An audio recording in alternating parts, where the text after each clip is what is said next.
안녕하세요. 반갑습니다. 불러주셔서 감사드립니다. 수마트라의 제일 가운데서 이렇게 왔습니다. 수마트라 리아우주의 뻑간바루라는 지역에 2009년부터 지금까지 지내고 있고요.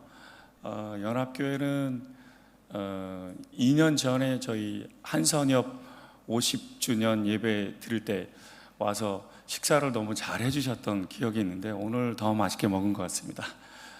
초대해 주셔서 감사드리고, 연합교회 장로님 한 분에게 사실 빚을 지었는데 아마 그 장로님 오늘 오신 것 같습니다. 이렇게 제가 그곳에서 학교 사역을 할 때 이제 법인을 만들기 위해서 이런저런 상담을 드렸는데 그 장로님께서 많이 도와주셨던 연합교회 장로님과 이렇게 만남이 있었는데요. 오늘 이 교회 와서 이슬람에 대해서 나눌 수 있게 돼서 너무 감사드리고, 한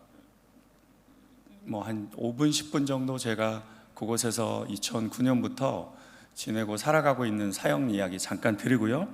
그리고 현재 지금 우리가 또 현 종교 상황, 전 세계 기독교 이슬람 상황들이 어떻게 변화되고 있는지, 또 이슬람이 어떤 종교인지, 사실은 조금 이게 제가 이슬람권에 40년, 50년, 30년 살아가고 있는 성도님들 앞에서 이슬람 얘기를 해드리는 것이 좀 어떤지 하는 생각도 들었습니다. 제가 사실은 어저께 저녁에 뻑간바루에 왔던 단기 선교팀이 한국에 이제 막 돌아갔습니다. 그래서 제 목이 약간 이렇게 평상시보다 더 허스키하더라도 잘 이해해 주시면 좋겠습니다. 파워포인트로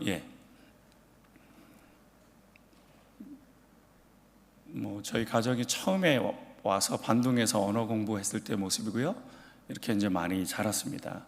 그래서 오늘 한 1시간 20분 정도 시간에 이슬람 조금 개론지역인 이야기, 그리고 조금 못 들어보셨을 이슬람의 한 부류처럼 여겨지지만 전체 이슬람, 특별히 인도네시아 이슬람에는 뗄래와 뗄 수 없는지 수피즘에 대해서 좀 많이 나누려고 합니다.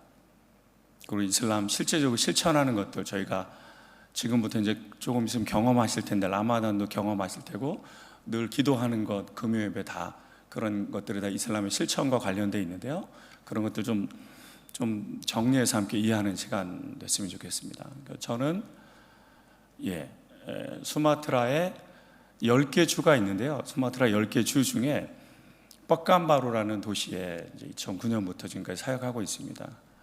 그곳에서 하나님이 허락해 주셔서 신학교가 막 세워졌을 때, 제가 현지 신학교의 자카르타 분교로 세워진 신학교 돕기 시작하다가 지금은 신학교를 제가 가르치는 것, 또 운영하는 것을 함께 하고 있고요. 고등학교, 또 초등학교 유치원, 그 졸업생들이 저희 리아오 지역에 있는 이제 몇 개 미전도 종족 지역에 선교사로 파송되어 있고요. 그리고 처음부터 지금까지 그 지역에 있는 현지 교회와 교단과 협력하는 사역들을 감당하고 있습니다. 제가 섬기는 스타르 신학교이고요.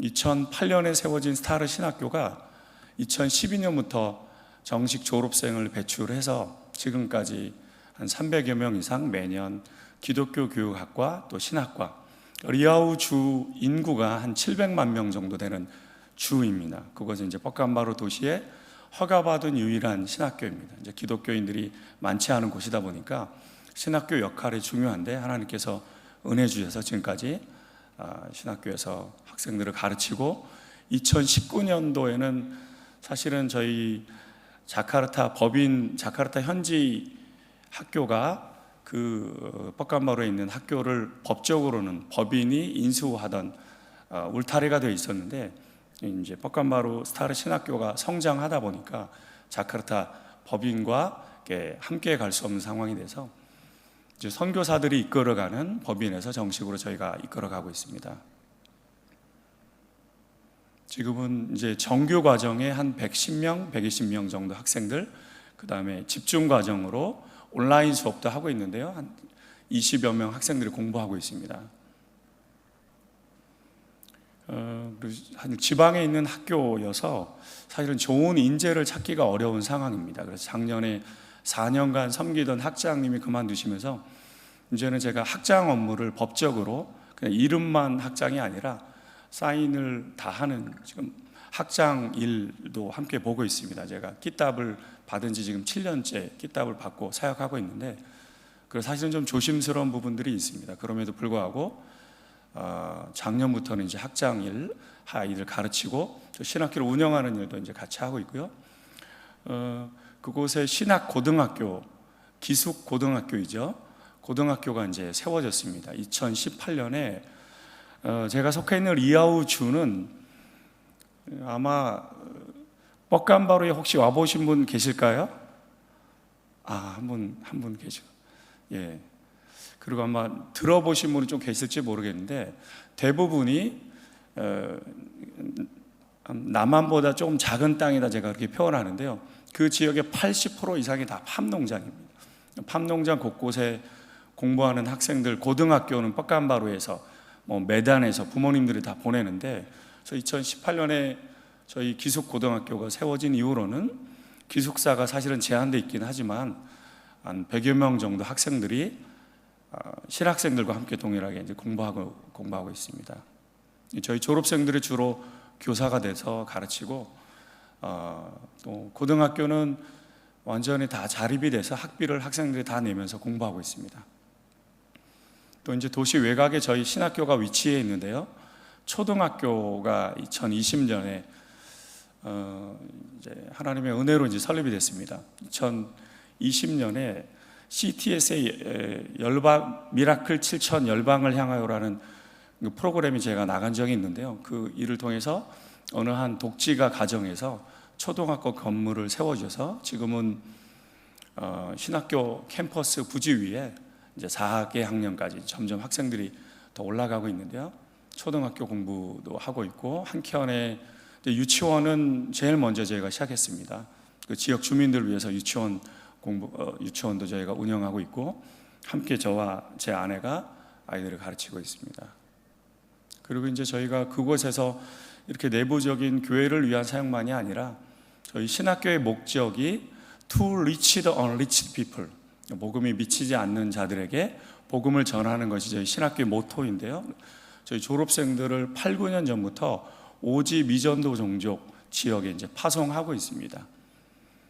인도네시아는 300개, 700개 언어 이렇게도 이야기하고, 한 3, 4년 전에는 조코이 대통령이 인도네시아에는 700개 종족이 있습니다, 1100개 언어군이 있습니다, 이렇게 이제 표현하시기도 했는데, 그 중에 아낙달람 종족, 잠비와 리아우 사이에 위치해 있습니다.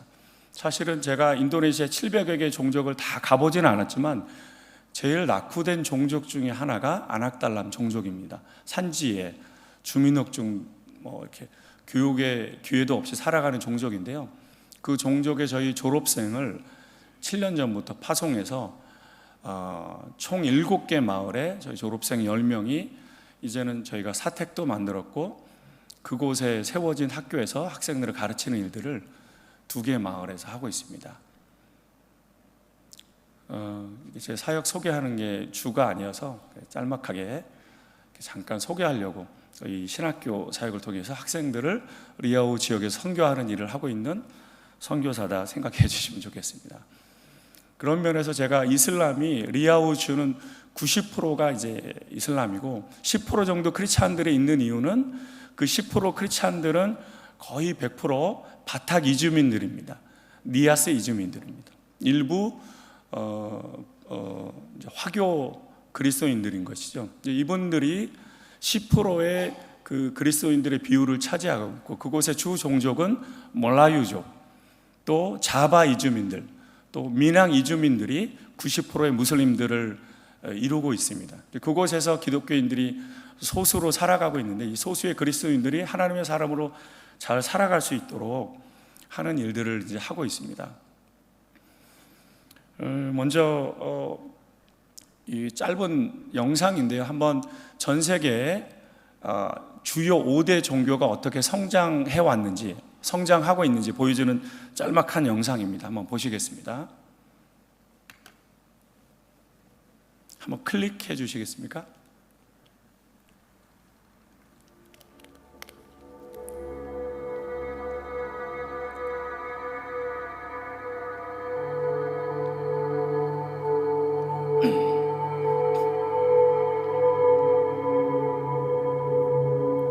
지역적으로는 힌두교가 제일 오래전에 먼저 이제 발생을 해서 인도 지역에서 성장을 해왔습니다.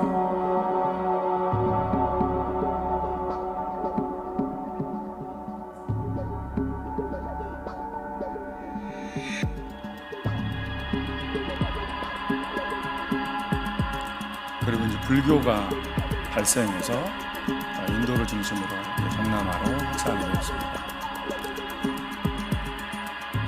그리고 이제 기독교가 예수님의 탄생을 통해서 중동에서부터 시작이 되었습니다. 그리고 유럽을 통해서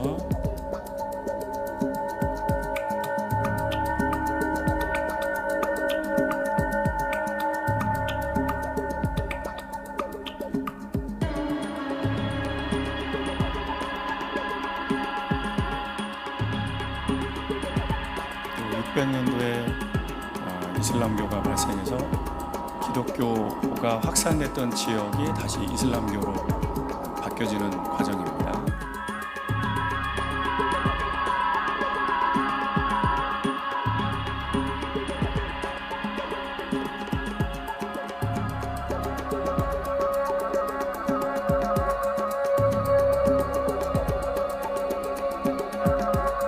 이제 카톨릭의 선교, 또 개신교의 선교를 통해서 이제 기독교가 다시 아프리카로 남미로 확산되고 있습니다.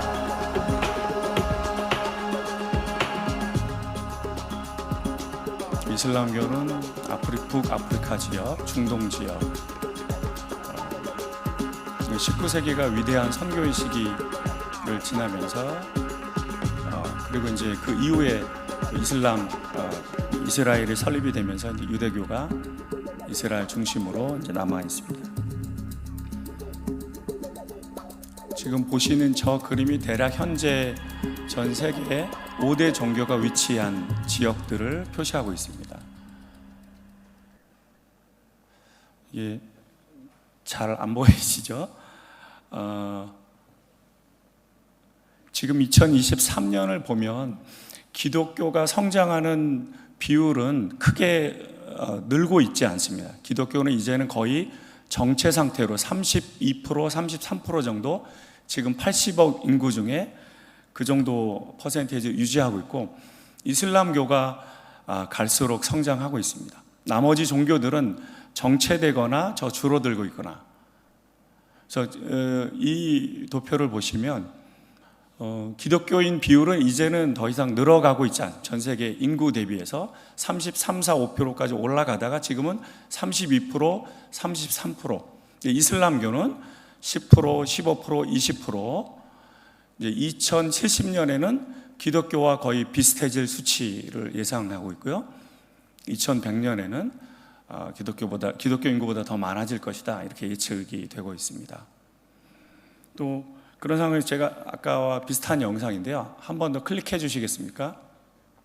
이제 기독교가 아까 요 영상을 한번 클릭해 주시죠. 기독교가 그럼 어떻게 선교적 확산됐는가, 전 세계적으로.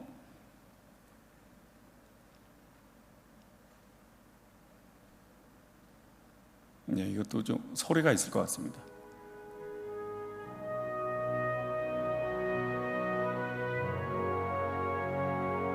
예루살렘으로부터 서아시아, 북부 아프리카, 유럽으로 이제 선교가 이루어지고 있습니다. 그러다가 지금 이슬람이 태동한 이후로는 다시 기독교 지역들이 이슬람으로 바뀌어지고 있죠.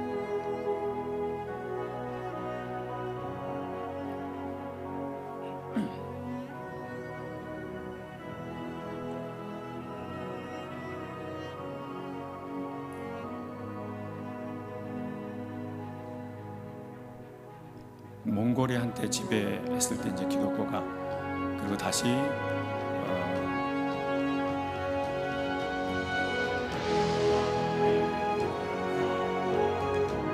15세기, 16세기, 17세기는 카톨릭 선교도 기독교 선교도 점점 확산되는 시기입니다. 러시아 지역은 러시아 정교회로, 또 아메리카 지역은, 북아메리카 지역은 개신교, 남아메리카 지역은 카톨릭의 선교를 통해서 지금 현재 상황을 보여주는 지도입니다.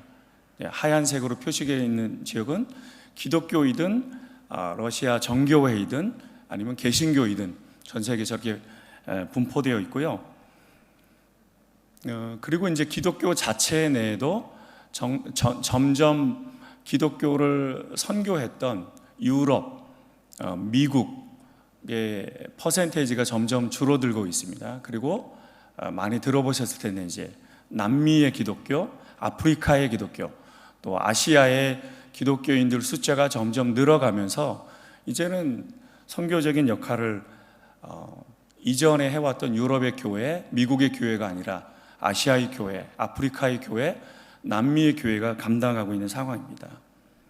이런 상황 속에서 지금 이슬람교와 여러 면에서 이제 부딪히는 상황들이 발생했는데, 그러면 이슬람교는 어떤 종교인지 사실 저희가 인도네시아 살아가면서 여러 가지 많이 접하셨을 텐데요. 제가 논문을 쓰면서 좀 기초가 되면서 기독교인의 입장에서만 쓰여진 책이 아닙니다. 라피두스 교수님이 쓴 책은 객관적인 미국에 있는 버클리 대학 종신 교수님이신데 크게 이슬람을 초기부터 여러 영역들을 다 쓴 책입니다. 기회가 되시면 또 책 읽는 게 좀 취미가 있으신 분들은 한국에 나가셨을 때 한번 사서 보시면 크게 도움이 되는 책입니다. 그리고 조금 더 수월하신 책은 캠브리지 이슬람사라고요. 사진과 그림으로 보는 부제가 달려 있습니다. 여러 이슬람의 다양한 제도, 문화들이 사진과 함께 짤막한 설명으로 함께 이슬람을 전체적으로 이해하기 좋은 책이고요. 또 하나 이제 기독교의 입장에서 한스 퀸 교수님은 이제 개신교 교수님은 아니고 카톨릭 학자이지만 이슬람을 좀 더 객관적으로 기독교 입장에서도 또 역사적으로 조명한 책인데, 저런 책들을 보시면 이슬람이 현상적인 우리가 부딪히는 내가 아는 이슬람은 이런 것이야만이 아니라 여러 가지 종합적으로 이해하실 수 있습니다. 그래서 우리가 흔히 단편적으로 이슬람 하면 무엇인가 할 때 제일 기본적으로 이슬람은 이렇게 한두 문장으로 이해할 수 있습니다. 유일신 알라와 그의 계시된 꾸란, 알라와 꾸란을 가르치기 위해서, 그리고 가르치고 배운 사람들이 umma 공동체를 이루는 것이 목적인 종교가 이슬람교다. 이 종교를 무함마드가 만들었다. 이렇게 이해하실 수 있습니다. AD 7세기 622년에 무함마드가 메디나에서 이슬람교를 공식적으로 가르치는 것을 시작했을 때가 이슬람교의 시작이라고 표현하고요. 그래서 이슬람교 그 달력이 따로 있죠. 연도가 따로 있는데 그때를 히지라라고 해서 이슬람 원년으로 생각하고 있습니다. 메카에서 무함마드가 이슬람교를 시작했지만 메카에서는 처음에 성공을 거두지 못했습니다. 그래서 쫓겨났다가 메디나에서 성공을 이루고 다시 그 메카로 다시 와서 이슬람교가 이제 메카에서 다시 성장하게 됩니다. 그래서 이제 무함마드가 어떻게 이슬람교를 그의 생애 가운데 짧은 시간 가운데 확산시켰는지 그의 생애를 통해서 보면 570년도에 태어나서, 근데 이제 아버지 어머니를 일찍 7살 때인가 여의고 삼촌 틈에 자랐는데요. 낙타몰이꾼으로 여러 중동의 여러 나라들을 돌아다니면서 자연스럽게 기독교가 이미 자리 잡고 있었죠. 유대교가 있었습니다. 그리고 그 당시에 여러 기독교와 유대교의 여러 종파, 다른 종교들을 접한 이후에, 그리고 25세에 흔히 이제 무함마드가 부자인 과부와 결혼했다, 이런 얘기 많이 들으셨을 겁니다. 카디자란 과부 부자 여인과 결혼했고요. 그리고 이제 40세에 히라 동굴에서 알라의 계시를 받은 것, 그래서 그게 꾸란의 기본적인 내용이 되는 것입니다. 그때부터 나는 선지자로 부름받았다, 그 자각을 가지고 이제 이슬람교를 하나하나 가르치기 시작합니다. 그 이후 이제 6년간 메카라는 본래 그 당시에 종교가 많이 있던 지역이었는데요. 그곳에서 이슬람교를 제대로 일으켜 보려고 했는데 그곳에서 자리 잡지 못하고 이제 쫓겨났는데, 쫓겨난 이후에 또 재혼도 하고 또 메디나란 제2의 도시에서 정식으로 무함마드를 따르는 많은 무리들과 함께 이슬람 종교가 형성이 되고, 그 이후에 다시 메카에 입성해서 메카의 다른 수많은 종교들을 다신교들을 정리하고 그곳에 있는 카바, 거룩한 돌을 향해서 이제 기도하는 것을 시작하고 준비하면서 오니까 그곳에서 처음 설교한 날이 금요일이었다고 합니다. 그래서 무슬림들이 금요일 날 예배드리는 이유가, 그렇게 무함마드가 첫 설교를 하고 예배드린 그 날을 기억해서 이제 금요일 날 예배드리는 상황이 되었고요. 그리고 이제 무함마드가 죽은 이후에 2대 지도자를 이제 칼리프라고 하죠. 2대 칼리프가 무함마드가 처음에 받은 계시, 그리고 20년간 알라에게 받았던 계시, 무함마드는 그를 알지 못합니다. 그래서 이제 꾸란에 대해서 그를 알지 못하는 무함마드가 일부는 적기도 하고, 그 다음에 2대 칼리프가 그걸 다 집대성해서 지금의 이제 꾸란이 완성된 것입니다. 그래서 이슬람은 꾸란을 통해서, 알라의 직접적인 계시가 적힌 꾸란을 통해서 알라에게 복종하도록 하는 종교가 이슬람입니다. 그래서 이슬람이란 말은 복종하다라는 말이죠. 무슬림이란 말은 복종하는 사람들. 이 인도네시아에 계신 분들은 헷갈리진 않으시죠, 그렇죠? 무슬림은 사람을 집칭하는 거고 이슬람은 종교를 뜻하는 말입니다. 꾸란은 사실 성경에 비하면 훨씬 내용이 적습니다. 장이 14개 장이지만 그 중에 한 장은 10페이지, 20페이지 정도까지 긴 내용도 있는데요. 그럼에도 불구하고 내용 자체는, 꾸란의 내용은 그렇게 크지 않습니다.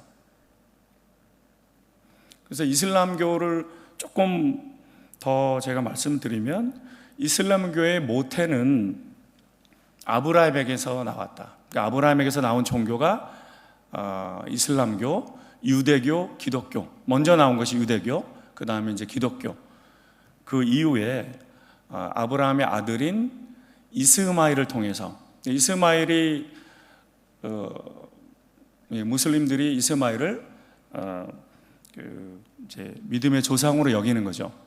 그리고 아브라함이 저희는 모리아 산에서 이삭을 바쳤다라고 기억하고 있지 않습니까? 근데 무슬림들은 모리아 산에서 이스마엘을 바쳤다 이렇게 기억하고 있습니다. 그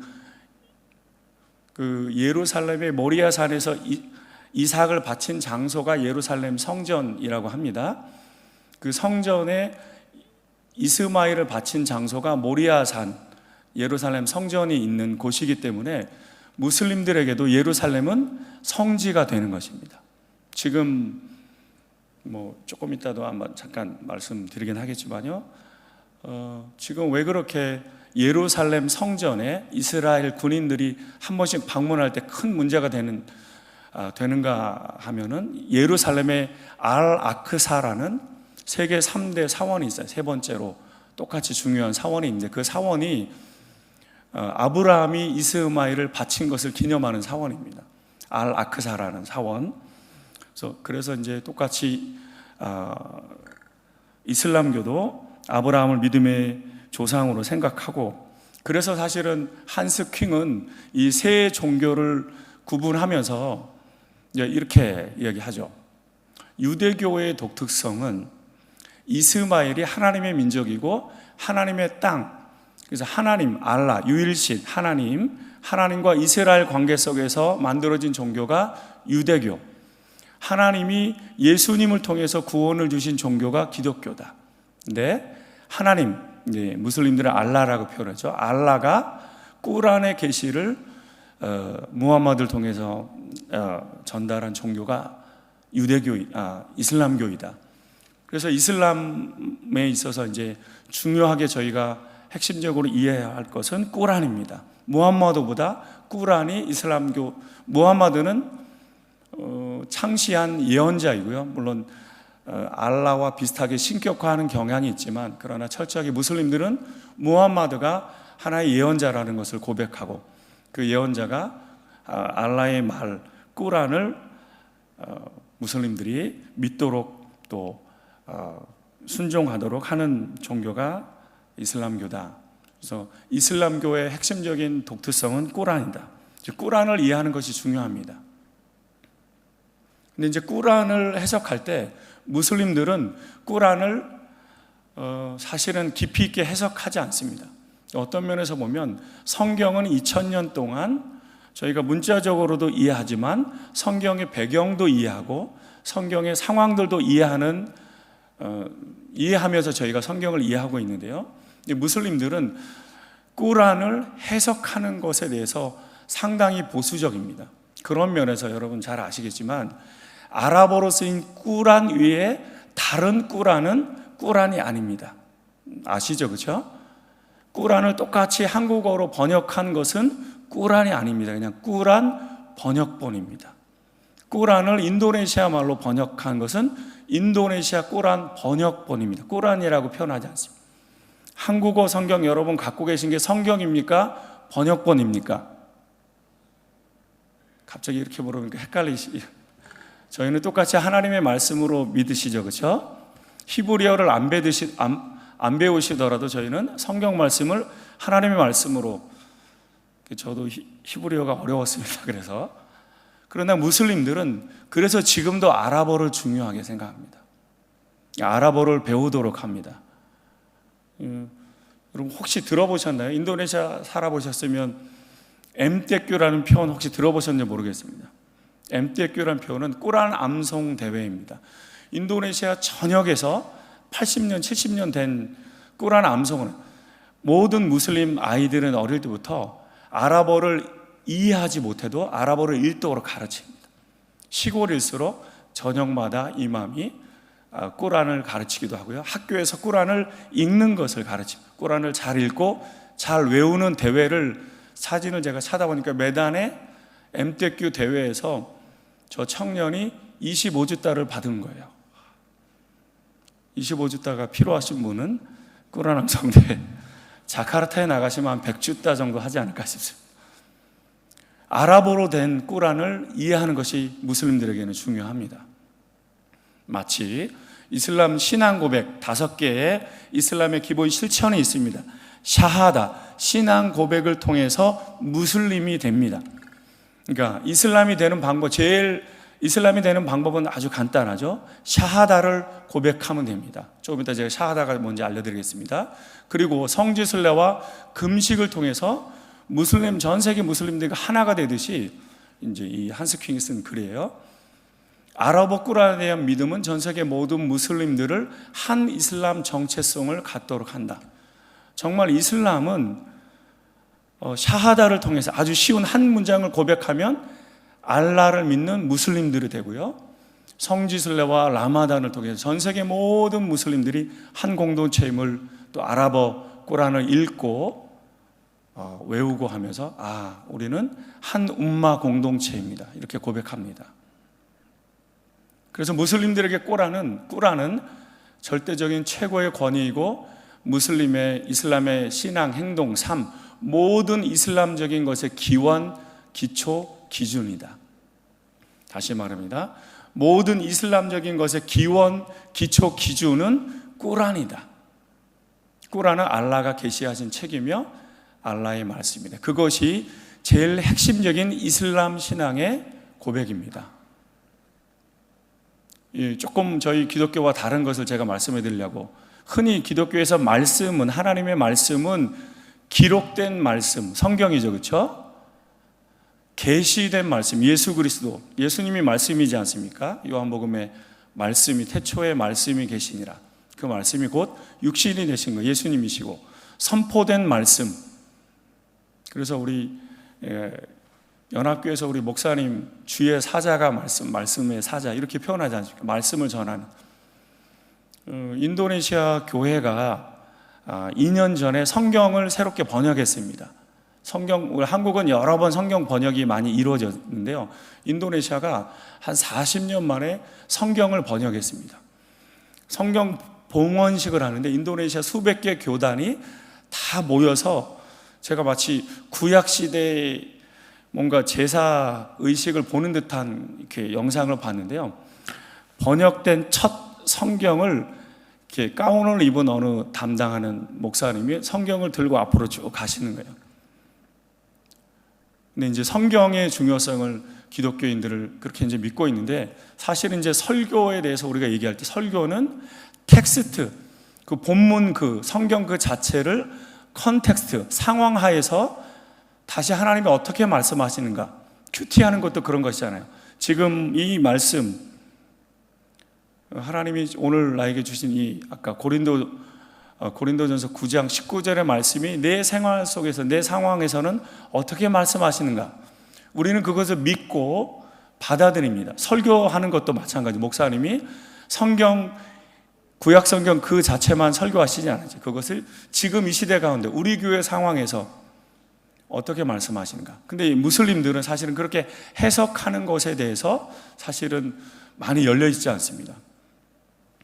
그래서 이제 꼬란 자체가 114개 장으로밖에 이루어져 있지 않기 때문에 꼬란을 좀 설명한 20년간 무함마드가 꼬란을 설명한 내용이 순나라는 무함마드의 언행록입니다. 그것을 설명한 글이 하디스.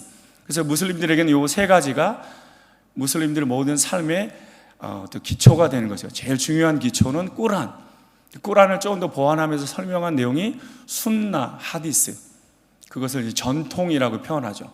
그리고 이것들을 세세하게 이슬람들의 일상의 삶에 정형하도록 규정을 만들고 규칙을 만들고 한 내용이 이제 법이고, 그것이 샤리아가 되는 것입니다. 그래서 프란시스라는 학자는 이슬람은 계시, 꾸란과 전통, 순나, 하디스, 법, 샤리아를 근간으로 하는 종교이다. 그래서 꾸란과 순나, 하디스의 가르침이 이슬람 사회 전반의 일상적인 생활 규범으로 명문화한 것이 이슬람 율법이고, 그것이 샤리아이고, 샤리아에 의한 나라를, 사회를, 세상을 만드는 것이 모든 무슬림들의 목표이고, 그것이 알라의 뜻인 겁니다. 그것을 조금 더 우리는 어떻게 받아들이는가, 조금 다양한 이슬람들마다 해석하는 법들이 조금씩 다르긴 합니다. 그러나 이제 기본적인 모든 무슬림 공동체가 받아들이는 것은 꾸란과 하디스, 그리고 순나, 그것이 어떻게 지금 우리 지역에서 우리가 이해하고 있는가, 이렇게 해석하고 있습니다.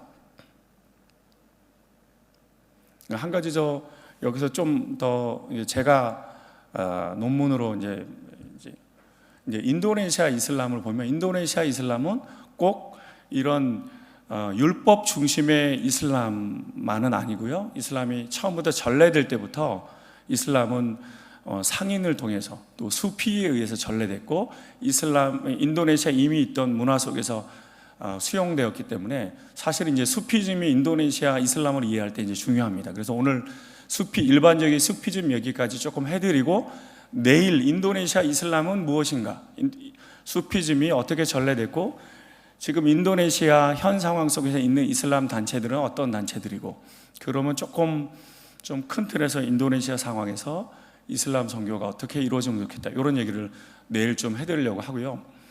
그러니까 지금 일반적으로는 계시와 전통과 법, 이를 샤리아를 통해서 생활 전반의 이슬람 법을 통해서 이슬람화되는 것이 이슬람이 그렇게 전달하면서 전해지면서 확장해 왔는데, 또 하나 수피즘을 통해서 이슬람이 동시에 확장이 되었습니다. 그러니까 울라마가 이슬람 율법 학자입니다. 이슬람 법을 만들고 이 지역에 맞는 법을 규정하는 사람들인데, 울라마를 통해서 이슬람의 가르침이 전달이 되고 확산이 되었는데, 그것 말고 또 다른 이슬람 확산의 주요 요인은 알라를 직접적으로 경험하도록 가르치고 알려주고 한 수피의 가르침, 수피즘을 통해서 이슬람이 전달되어 왔다. 몇 가지 이슬람 전달의 흐름이 있는데요, 또 하나의 큰 축은 수피즘이라는 것입니다.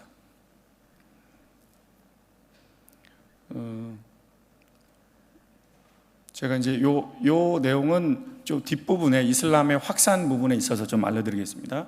그리고 지금 좀 기본적인 거, 아까 이슬람이란 무엇인가, 꾸란, 알라의 계시를 받은 꾸란을 무슬림들이 받고 순종하게 하기 위해서 무함마드가 만든 종교다, 그런 거 알게 되셨고, 또 꾸란만이 아니라 순나와 하디스, 또 어떻게 샤리아를 통해서 이 사람들이 이슬람 신앙을 삶 속에서 받아들인지 알게 되었고요. 좀 더 그리고 이제 이슬람들도 알라에 대한 믿음, 천사, 인간, 사탄, 예언자 이런 기본적인 믿음이 있습니다. 유일신이죠. 그리고 알라, 꾸란에 나오는 알라의 이름은 99개다. 그리고 알라는 유일신이기 때문에 사실 기독교와 대화하기 어렵고 기독교를 받아들이기 어려운 핵심적인 이유가 이런 삼위일체 부분, 삼위일체를 성령님을 삼위일체로 이해하는 것이 아니라 마리아를 이렇게 삼위일체로 이해하기도 하면서 받아들이기 어려운 부분이 있습니다. 혹시 이런 거 보신 적이 있습니까? 알라의 이름이 적힌 팻말? 인도네시아에서 도시 지역은 어떤지 모르겠습니다. 제가 사는 뻑간바루 공항에서부터 메인 잘난 수디르만 큰 길이지 않습니까? 그 수디르만 길만 해도 알라의 99개 이름 팻말이 메인 도로에 10m마다 20m마다 적혀 있습니다. 아마 오늘 강의를 듣고 아마 좀 지역을 가시는지 시골을 가시면서 자바 지역은 잘 없는지 모르겠어요. 이 사진은 제가 일주일 전에 뻑간바루에서 빠당까지 차로 10시간 이제 갔다 올 일이 있었는데 가면서 찍은 거예요. 이제 빠당 지역을 갈 때마다, 빠당은 인도네시아에서 이슬람이 제일 강한 지역 중에 하나입니다. 이슬람이 인도네시아에서 제일 강한 지역이 어디죠? 아체이죠. 근데 투표 성향을 보면요, 이번에 좀 강성 이슬람 대통령 후보자가 누구였죠? 졸리지 않도록 하기 위해서 아니스 후보였죠, 그렇죠? 아니스 후보가 강성 이슬람의 지지를 얻은 후보였습니다. 5년 전에는 조코이 대통령의 대항마로 프로버 후보가 이슬람 표를 지지를 받았어요. 5년 전에는 프로버 후보가 아체와 빠당에서 75%를 얻었습니다. 그러네 이번에는 그 프로버를 지지했던 아체와 빠당 사람들의 표가 아니스한테 다 갔어요. 아니스 후보한테 7, 80% 빠당, 제가 사는 뻑간바루는 한 60대 40 정도 나오더라고요. 근데 아체보다 빠당 사람들, 미낭 사람들, 미낭 음식 좋아하시죠, 그렇죠? 스드라나 음식 드셔보셨죠, 그렇죠? 그 사람들이 사는 본고장이 빠당이라는 도시인데요. 그곳에 가면 도시마다 시골, 여기 시골입니다. 시골 길마다 알라의 99개 이름 팻말이 지역마다 있습니다. 저런 모양의 팻말이 지나면요, 조금 더 멋진 팻말로 바뀌고 하더라고요. 제가 이제 강의 이번에 들은 게 생각나서 가다가 차를 타고 가다가 사진을 좀 찍었습니다. 제가 아체 공항에 2년 전에 제가 아체를 처음 간 적이 있습니다. 아체 공항에서 제가 조금 놀랐는 거예요. 공항에 저런 기둥에 알라의 이름이 적혀 있습니다. 뭐 어디 공항에 알라의 이름이 적혀 있는 저런 표시 보신 적 있으세요? 예. 그러니까 알라의 이름을 계속 되새이고 삶의 자리에서 알도록 하는 이슬람이 강한 지역은 그런데 알라의 99개 이름이 이렇게 무슬림들은 읽고 암송하고 외우고, 수피들은 그것들을 개인 기도에 담아내고 합니다. 알라에 대한 믿음, 천사에 대한 믿음도 있고요, 또 인간에 대한 믿음, 인간이 완벽하지 않고 또 죄를 지었고 또 창조된 존재이고 다 그렇게 믿고 있습니다. 그리고 사탄에 대한 믿음, 또 죄를 지었고 그러나 알라의 가르침을 따를 때 용서의 길이 있다, 그것들을 이제 믿고 있습니다. 예언자, 알라의 계시된 꾸란의 삶을 살도록 예언자들이 많이 보내졌는데, 그래서 사실은 좀 성경에 나오는 대표적인 예언자들을 무슬림들로 인정합니다. 노아라든지요, 모세라든지, 또 예수님도 예언자 중에 하나로 인정을 하는데, 사실은 이제 그 이전의 예언자들을 집대성한 완성한 예언자가 무함마드다. 그래서 무함마드는 완벽한 예언자이고 최종 예언자이다, 이렇게 믿고 있습니다. 경전에 대한 믿음, 그래서 무슬림들이 4권의 경전을 믿고 받아들입니다. 하나가 따우랏은 이제 구약 율법서, 모세 오경을 따우랏이라고 표현한 것입니다. 자부르, 시편, 시가서입니다. 인질, 복음서입니다. 그것들을 받아들입니다. 100% 문자 그대로 받아들이지는 않지만 그것들을 인정하고 경전으로 인정하는데, 그러나 변질되었다. 변질된 이 앞에 세 권의 성경을 완성시킨 경전이 바로 꾸란이다. 그것을 믿는 사람들이 이제 무슬림들입니다. 그리고 이제 몇 가지 그런 이슬람 무슬림들이 갖고 있는 이해에 대해서 제가 말씀드렸고요. 이 5가지 의문은 우리 다 아실 겁니다. 샤하다, 신앙 고백이죠. 알라는 유일한 하나님이시고 무함마드는 그의 유일한 사도입니다. 이 고백을 통해서 무슬림이 됩니다. 살랏, 솔랏, 살랏 표현은 많은데 기도하는 것이죠. 하지, 성지순례, 사움, 금식월, 라마단이죠. 자카드, 기부하는 것. 이건 졸리시지 않도록 제가 유튜브 한번 찾아봤습니다. 한번 클릭 한번 해보시겠습니까? 제가 이걸 성경을 이렇게 깊이 가르쳐야 되는데 To become a Muslim, you need to witness that there is no God. 한 10초나 20초 정도만 보셔도 좋을 것 같습니다. 이걸 클릭하시면 유튜브 화면을 To 한번 become a Muslim, you need to witness that there is no God but Allah. 화면을 바꿔주시면 아마 보이실 수 있을 것 같습니다.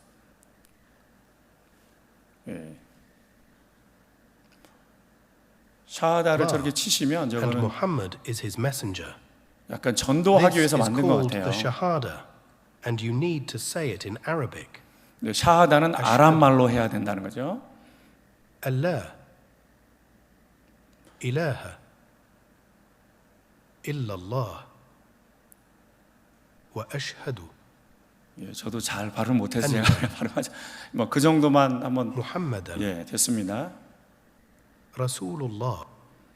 저희 애가 뻑간바로에서 초등학교, 중학교, 고등학교를 다 나왔습니다. 제가 딸 셋인데요. 딸 부자입니다.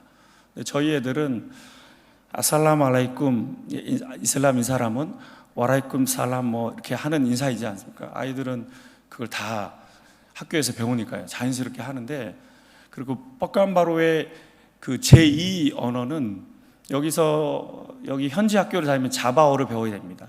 반둥이 현지 학교를 배우면 순다어를 배워야 됩니다. 근데 저희 애들은 멀라유어를 배웠습니다. 멀라유어가 아랍어였습니다. 아랍어를 조금 배웠는데 아랍어로 신앙 고백을 하면 무슬림이 됩니다. 그리고 살랏, 하루에 5번의 기도 시간은 대략 동트기 전, 그리고 12시 정도, 오후 3시 일몰할 때, 금식할 때 이제 일몰하는 시간에 땡 한 먹는 거죠. 그 다음에 1-2시간 뒤에, 금식 후에. 그리고 끼블랏이란 기도하는 방향 여러분 잘 아시죠? 그렇죠? 메카의 검은 돌, 카바 신전, 그 검은 돌을 향하는 그 방향이 끼블랏입니다. 모든 호텔마다 무슬림 사원의 방향, 기도하는 방향이 끼블랏을 향해 있습니다. 그 카바 신전을 향해 있습니다. 그리고 하지,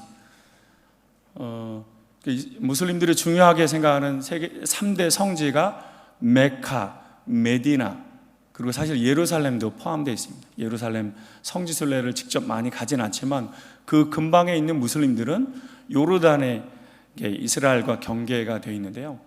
예루살렘 알 아크사 사원을 방문합니다. 지금 보시는 사원은 메카에 있는 이제 하람 사원,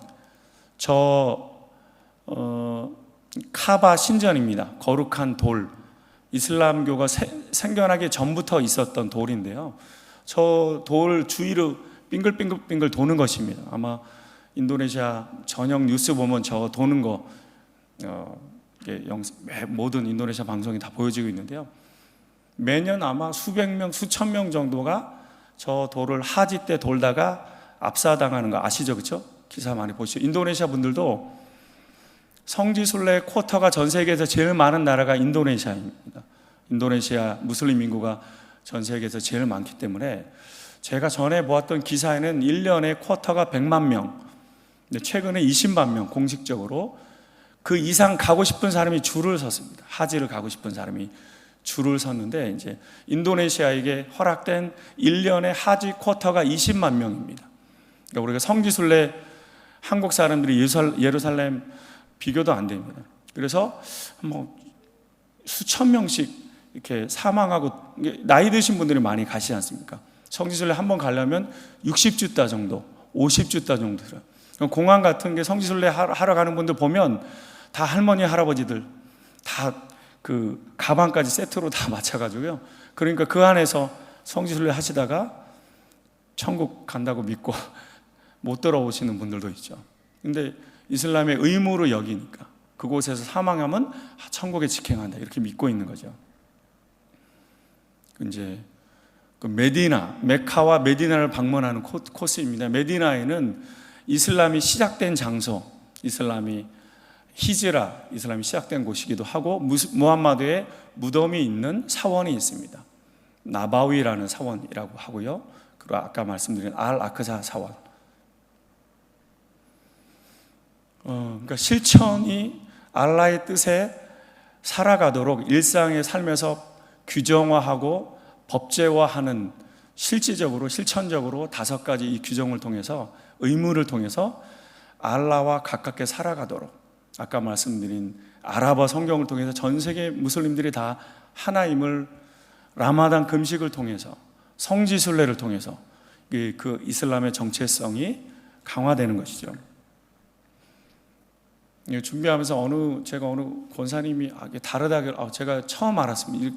4가지가 다르구나. 이 내용 아셨나요 혹시? 저를 히잡하고 그 니캅 정도만 다른 줄 알았더니 4가지 종류가 있더라고요. 아예 눈조차도 가려지는 게 부르카라고 하고요. 눈은 보이는 것은 니캅. 보통 인도네시아 이슬람들이 쓰는 것은 히잡, 질밥이라고 하죠. 차도르는 검은색 옷, 얼굴은 다 보이는. 꾸란에 무슬림들이 여성들이 머리를 가리는 것 알라에게 기도하기 전에 그래서 이제 쓰는 것이죠. 제가 좀 빨리빨리 하도록 하겠습니다. 다양한 이슬람. 이슬람이란 어떤가 할 때 사실은 지하드를 일으키고 테러를 일으킨 사람을 이슬람이다라고 이야기하고 또 어떤 사람은 이슬람은 평화, 샬롬, 살람을 외치는 사람입니다. 또 그것을 변호하는 이슬람 학자들이 TV에서 나오기도 하는데요. 크게 저런 다양한 모습의 이슬람이 있습니다. 오른쪽에 보시면 지하디스트, 알라의 뜻이 폭력을 통해서라도 이루어지도록 하는 사람들이 지하디스트인 거죠. 조금 더 강제로라도 알라의 뜻을 따라서 살도록 하는 거, 근본주의자들이죠. 전통주의자들은 알라의 가르침 전통들을 일상에서 수용하고 받아들이는 것. 근대주의자들은 현대에 살아가는 문명들을 알라의 가르침 꾸란과 접목해서 받아들이는 사람들. 세속주의 이슬람들은 흔히 말하는 까떼페 크리스천처럼 까떼페 무슬림들도 많이 있습니다. 이런 다양한 모습의 무슬림들이 사실은 크게 2가지 파의 이슬람 안에 다 내재되어 있습니다. 순니파 이슬람에도 시아파 이슬람에도. 그리고 수피즘도 순니파 시아파와 별도로 수피즘이 있는 것이 아니라 순니 90, 시아 10% 안에 수피즘은 다 포함되어 있는 것입니다. 그리고 아까 있었던 5가지 다양한 이슬람의 모습도 이 큰 2가지 흐름의 이슬람 안에 다 담겨져 있습니다. 그래서 이슬람 하면 흔히 이렇게 카톨릭과 기독교처럼 나눠지듯이 순니와 시아로 나눠진다. 순니가 대부분이고 시아는 흔히 말하는 이란, 이라크, 시리아, 그 근방의 일부 나라들 그 외에는 다 순니. 인도네시아 이슬람은 순니 이슬람입니다. 순니 이슬람 안에 수피즘적인 가르침을 일상에서 살아가는 사람들, 그러나 공식적인 파는 순니파입니다. 어떻게 나눠지는가? 조금 무함마드 즉위 이후의 지도자 계승에 대해서 순니와 시아파가 나눠지게 됩니다. 시아파는 조금 더 무함마드의 혈통인 4대 칼리프 알리가 이슬람을 이끌어가야 된다. 그 사람만 인정하면서 갈라지게 된 파가 시아파이고요. 나머지가 순니파입니다. 시아파 벨트 인터넷 찾아보니까 저렇게 나오네요. 그리고 나머지는 대부분 다 순니파입니다. 이렇게 자세하게 설명하면 더 깊은 강의로 될 것 같아서 힘들어지실 것 같습니다. 조금 더 설명하면 이제 법률학파, 신학파, 그러니까 이슬람의 가르침을 일상의 삶으로 규정화하고 법제화하는데 이제 하나피, 말리키, 샤피, 한발리는 다 꾸란을 100% 꾸란 외에 전통을 어느 정도 받아들일지, 이성을 어느 정도 사용할지, 이제 저 중에 조금 기억하시면 좋으실 게 한발리라는 파입니다. 그리고 신학파 중에는 살라피, 아주 강한 근본주의적인 해석을 따르는 학파입니다. 나머지는 전통과 이성을 어느 정도로 인정하는데요. 요 살라피 학파, 아까 이제 한발리 학파 둘 다 이성 사용, 꾸란, 순나, 하디스를 지금 수백 년 전, 1000년 전 가르침의 내용을 지금 읽고 해석해야 되는데 이성적인 해석을 아예 거부하는 것이죠. 그래서 이제 보수적이고 근본적인데 그곳에서 점점 꾸란과 하디스 문자로 회귀하자, 돌아가자. 그래서 나온 단체들이 이슬람 원리주의, 이슬람 근본주의, 그것을 처음에 만든 사람이 이제 이븐 타이미야라는 사람이고, 거기서 나오는 와하비 운동, 지금에 나오는 중동의 강성 이슬람 단체들의 뿌리는 저런 살라피 학파, 와하비 운동의 흐름에서 나온 사람입니다. 근본주의 이슬람의 뿌리를 가지고 이슬람 아닌 사람은 함께 살 수 없어. 이슬람이 되든지 죽든지 그렇게 내가 사는 곳을 만들어 가고자 하는 사람들입니다. 이 살라피파 사람들은 더 강하죠. 지식을 통해서 이슬람화 시키든지 아니면 지하들을 일으켜서라도 이슬람화 시키든지 하는 흐름으로 지금 시대까지 이어지고 있습니다. 시아파 내에도 조금씩 다른 흐름들이 있는데요. 이제 기준은 아까 순니와 나눈 것만 이해하시면 될 것 같습니다. 그리고 이제 수피즘, 뭐 표현은 한두 번 들어보셨을 거예요. 수피즘을 아랍어로는 따사우프, 인도네시아 서적에 가시면 따사우프라는 책 보시면 다 수피즘에 관한 책입니다. 인도네시아 서점에 아주 수천 권이 있습니다. 이슬람 신비주의, 핵심적으로 수피즘이란 뭔가, 이슬람 신비주의를 수피즘이라고 하는데 알라와 하나가 되고자 하는 모든 실천적인 노력이 수피즘이다. 그러니까 정통 이슬람은 알라의 가르침을 율법을 통해서, 샤리아를 통해서 구현해내려고 했는데요. 수피즘은 알라의 가르침을 개인적인 체험 경험을 통해서 알라와 하나가 되는 경험을 하고자 하고, 그 정점에 이르렀을 때 나는 없어지는 것, 그것은 이제 파나라고 표현합니다. 알라와 합일. 그래서 사실은 이제 수피즘 하면서 조금 있다가 영상도 보시면 흔히 말하는 이게 무슬림이 맞나? 하는 다양한 무슬림의 모습을 인도네시아에서 너무 많이 보셨을 텐데 다 수피즘의 가르침 안에 있는 것입니다. 그리고 수피즘은 정통 이슬람에서 배척한 이단이 아닙니다. 제가 좀 설명해 드릴 텐데요. 그래서 정통 이슬람주의자들은 사실은 율법을 통해서 이성적으로 삶의 규정을 통해서 지켜가려고 했는데 수피들은 알라를 일상의 삶에서 경험하고자 합니다. 그래서 경험하고자 하는 무리들이 생겨서 수피 종단이 생겨났습니다. 그 수피 종단 이름을 따리까라고 합니다. 이제 따리까라는 표현이 하나가 더 있는 의미가 개인이 알라를 경험하고 그 길을 걸어가는 길을 따리까라고도 표현하는데 그 길을 걸어가는 무리들이 많이 생겨난 종단도 따리까라고 표현합니다.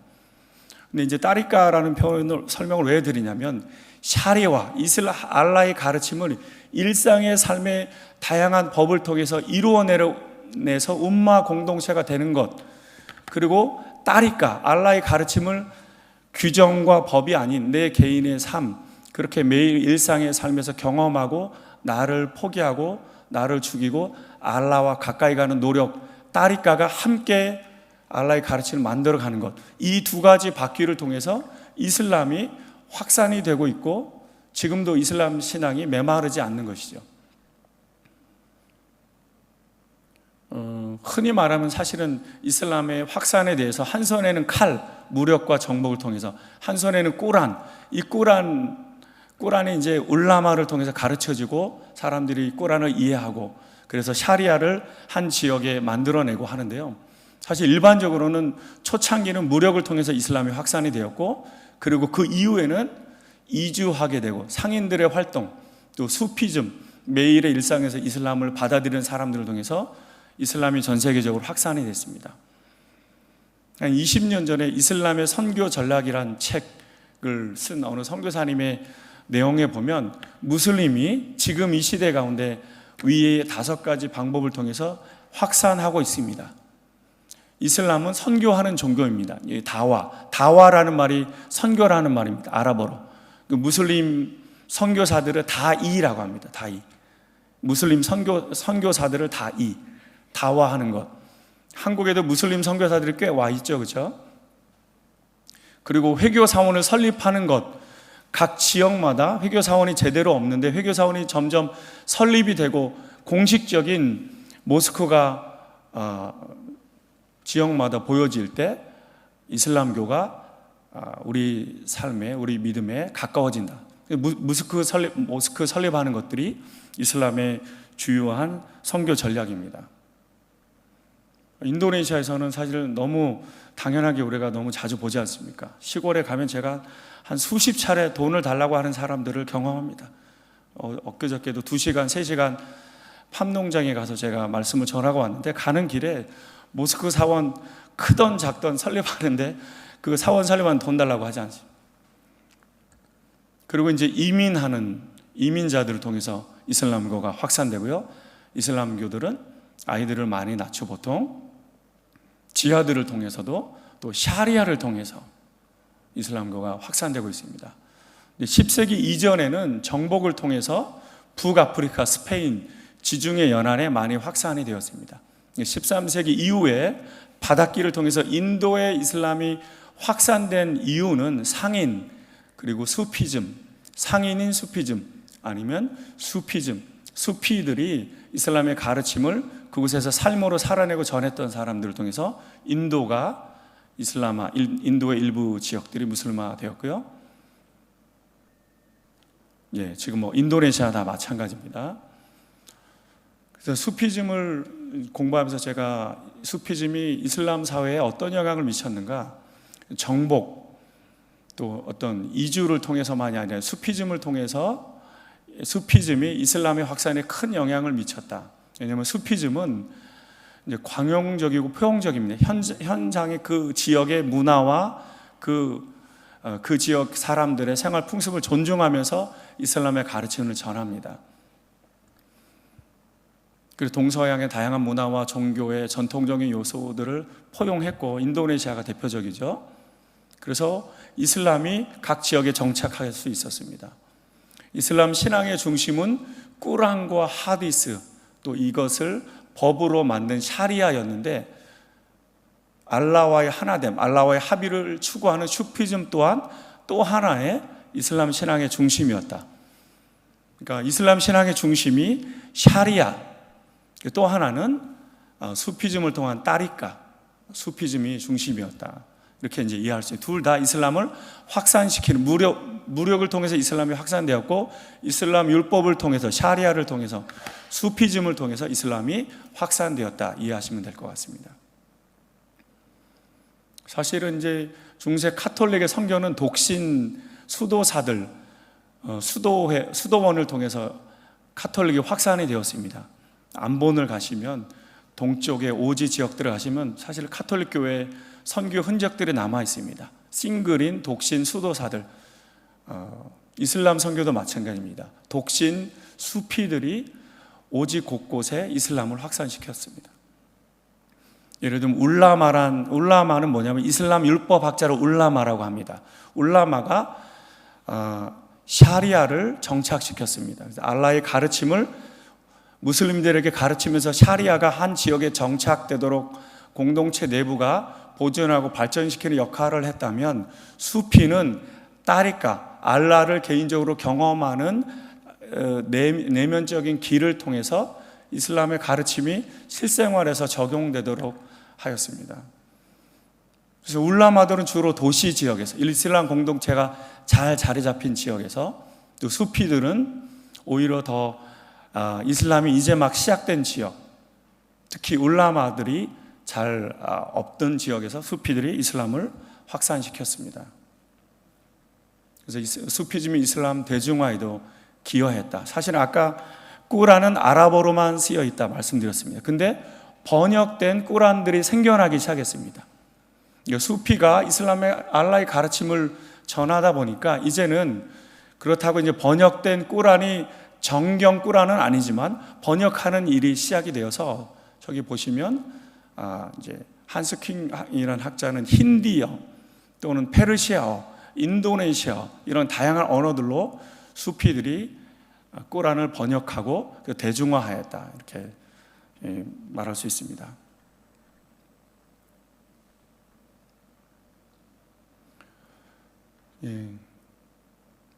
샤리아를 보완하면서 샤리아와 함께 두 바퀴처럼 알라의 가르침이 무슬림들의 삶에 받아들일 수 있도록 큰 역할을 한 것이 수피의 가르침이었고, 그 가르침의 핵심이 따리까다, 그 길을 걷도록 하는 것이 따리까였다. 하끼까란 말은 진리라는 말인데, 진리에 이르도록, 이슬람의 알라의 가르침 진리에 이르도록 하는 두 길이 샤리아와 따리까였다. 따리까는 수피즘이 가르치면서 내면적으로 정리된 내면의 길, 샤리아와 따리까가 같이 무슬림들이 알라의 가르침을 받아들여서 내면의 하끼까를 수용하도록 하였다. 이렇게 이해하시면 될 것 같습니다. 수피즘이 근데 조금 더 이 부분이 조금 중요한 게요. 수피즘에 두 가지 큰 흐름이 있는데, 하나는 이런 조금은 현지의 다양한 문화들을 수용하면서 발생하는 정통 이슬람이 아닌 부분들이 어떻게 이슬람으로 받아들여질 수 있는가. 첫 번째는 알-주나이드나 알-가잘리라는 정통 순니 학파를 대표하는 이슬람 학자입니다. 요즘 말로 얘기하면 칼빈과 루터 같은 사람입니다. 저 두 사람은 무슬림들이 인정하는 칼빈과 루터 같은 정통 순니 학자인데, 그분들이 정통 순니파 학자이면서 수피즘의 가르침들을 일상에서 제자들에게 가르치기 시작했습니다. 대표적인 사람이 알-가잘리입니다. 알-가잘리는 토마스 아퀴나스 같은 사람이고요, 칼빈 같은 사람입니다. 무슬림 이슬람에게 있어서. 그래서 그 가르침을 통해서 따리까와 샤리아가 함께 합쳐질 수 있었죠. 그리고 또 하나 수피즘의 흐름은 좀 신비주의, 이슬람 신비주의가 수피즘이다. 근데 신비주의적인 성향을 가르쳤던 사람이 알-할리지, 그리고 이븐 아랍이라는 사람의 가르침인데, 이분들의 가르침이 신비적인 가르침들이 논리적으로 이해되도록 적용이 되기 시작했습니다. 그러면서 이분들의 가르침들이 철학적으로 적용이 되면서 여기는 제가 적어놓지는 않았는데요. 그러니까 흔히 말하면 성자숭배라는 것은 이제 이슬람을 열심히 믿었던 성인 이슬람 무슬림들을 숭배하는 일들이 이슬람 사회 안에 있습니다. 아주 유명한 왈리, 인도네시아의 유명한 성인 9명의 성인이 있습니다. 왈리 송호란, 내일 제가 좀 말씀드려. 왈리 송호라는 9명의 유명한 이슬람 성자들을 묘를 방문하는 것이 인도네시아 무슬림들에게 용인됨, 격려되는 성자 숭배. 근데 이 이븐 아라비와 알-할라지의 가르침을 통해서 신비적인 알라의 가르침이 우리 일상에서 그분들이 남겨놨던 유산을 받아들이는 것도 알라의 뜻을 수용하는 것이다, 이렇게 가르치면서, 그래서 이제 흔히 말하는 이단처럼 보여지는 그런 행위들이, 성자 숭배, 미신적인 행위들이 정통 이슬람 안에 버젓이 수용되고 받아들여지는 것입니다. 아마 우리 개신교에서는 용납되지 않는 것이죠. 사실은 우리는 그렇죠. 우리가 설날 때 단을 놓고 우리가 예배드리거나 그러지 않지 않습니다. 무슬림들에게 문제가 되지 않습니다. 묵주도 합니다. 아시죠? 무슬림들도 묵주하는 거 아십니까? 묵주를 하고 기도를 합니다. 수피즘 안에서 하는 것 없이. 알라의 이름이 적혀 있는 묵주를 하면서 돌려가면서 알라의 이름을 기도하는 것입니다. 주문 외우듯이 그렇게 합니다. 그리고 이제 수피즘이 알라의 가르침을 내면화하면서 알라와 점점 하나 되는 그런 과정을 가르치면서 사실 율법 이슬람이 메마르고 건조해지는 그런 이슬람의 가르침을 정화시키는 역할을 했다. 이슬람을 갱신시키는 역할을 했다. 이렇게 볼 수 있습니다.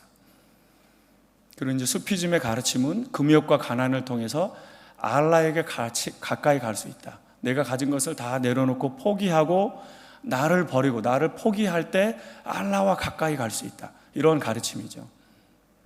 그래서 이슬람을 대중화시켰고 확산에도 기여했고 이슬람 내부를 정화시키고 바꿔가는 큰 역할을 해왔다라고 할 수 있습니다. 수피즘의 두 가지 조금 우리가 알 수 있는 모습이 디크르 그리고 사마라는 건데요. 수피즘을 실천하는 방법입니다. 디크르는 알라 이름을 이렇게 읊조리고 말하는 것입니다. 무슬림에서는 알라의 이름을 반복하도록 합니다. 그래서 여기 이제 꾸란에 나와 있듯이 믿음이 두터운 자는 알라를 생각함으로 그 마음이 편안해진다. 알라 악발 많이 들어보셨죠? 무슬림들 인샤알라, 그렇죠? 우리도 우리 신앙인들도 하나님이 은혜 주셔서, 근데 때로는 너무 우리가 하나님 이야기 너무 많이 조금 이렇게 자제하도록 하기도 하죠, 그렇죠? 너무 하나님의 이름을 이렇게 막 망령되이 부르는 경향들에 대해서 이야기하는데 무슬림들은 인시알라, 알라 악발. 근데 저 기도, 디크르란 기도를 통해서 알라의 이름을 반복해서 그냥 10분이 아닙니다. 1시간, 3시간. 그 다음에 한번 잠깐 한 1분, 한 10초 정도면 볼 수 있을까요? 유튜브를? 소리를 한번 들어주십시오.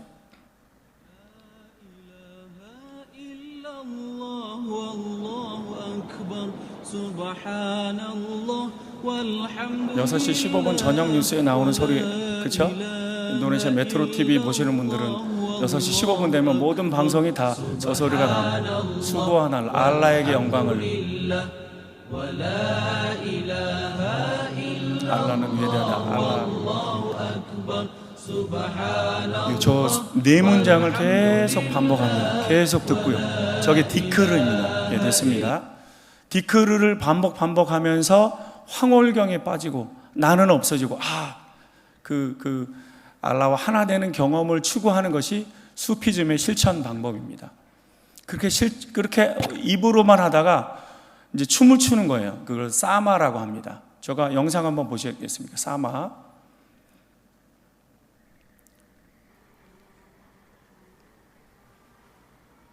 중간 정도 한번 보여주시겠습니까? 중간 정도.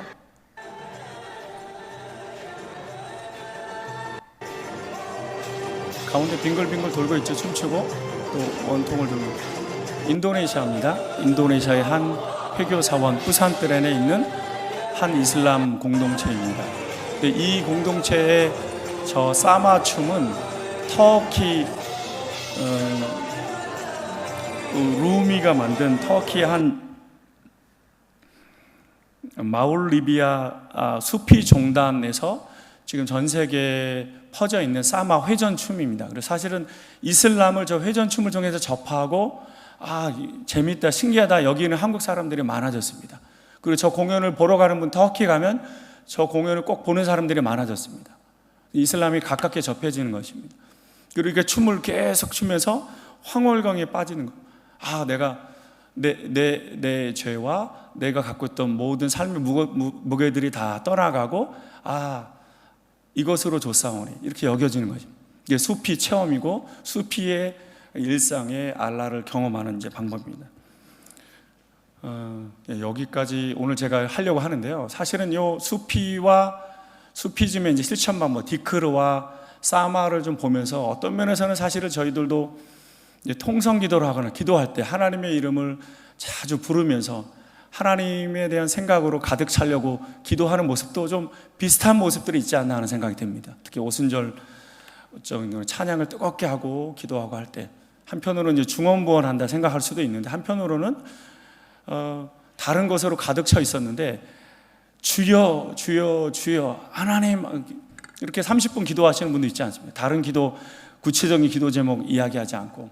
그런 모습들도 신앙의 한 모습인, 그 이단이라고 우리가 여기지 않는 것처럼 무슬림 내에서도 이 수피즘의 사마나 디클의 실천 방법이 알라를 경험하고 일상에서 알라와 하나 되는 방법으로, 그래서 더 많은 무슬림들이 알라의 가르침을 받아들이며 살아가고 있습니다.